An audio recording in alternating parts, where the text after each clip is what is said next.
Thanks, guys. 5:46 right now. A public inquest will be held into the death of a man who was fatally shot in a police standoff in New Westminster nearly 3 years ago.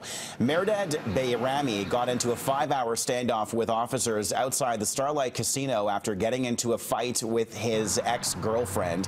The emergency response team officer who shot and killed him says he feared the man would fire his gun. Bayrami's daughter is currently involved in a lawsuit against the officer and the corporation of Delta and says her father was shot in the back. An inquest into this death will begin in February.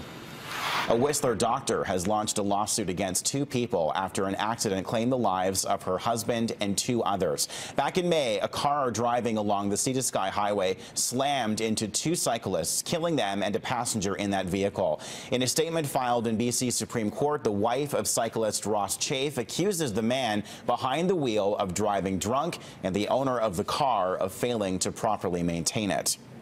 Metro Vancouver is now back to Stage 1 watering restrictions. Recent rainfall and cooler temperatures have brought local reservoirs back to about 60% capacity. The region says from now until October 15th, lawns can be watered only in the morning. Stage 3 watering restrictions were in place from July 20th to September 9th because of our hot, dry summer. Metro Vancouver says it will reevaluate its water shortage response plan this fall. Well, imagine a major oil spill in English Bay. That scenario was played out yesterday afternoon. About a dozen vessels were deployed to respond to a simulated spill of 2,500 tons of bunker fuel. The exercise is required every 2 years by Transport Canada.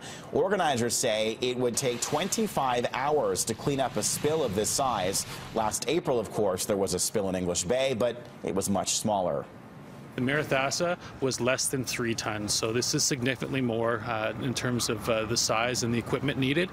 During the Marathassa, we used about three or four of our vessels, which is a really small fraction of our entire fleet.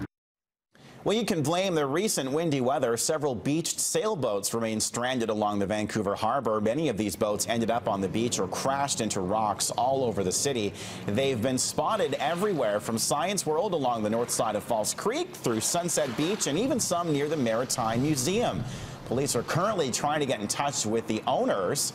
You're being asked not to climb on those boats. 5:49 just ahead. The Vancouver Canucks get you pumped for a brand new season, and an adorable boy just can't seem to blow out his birthday candle. Thor with your viral video roundup.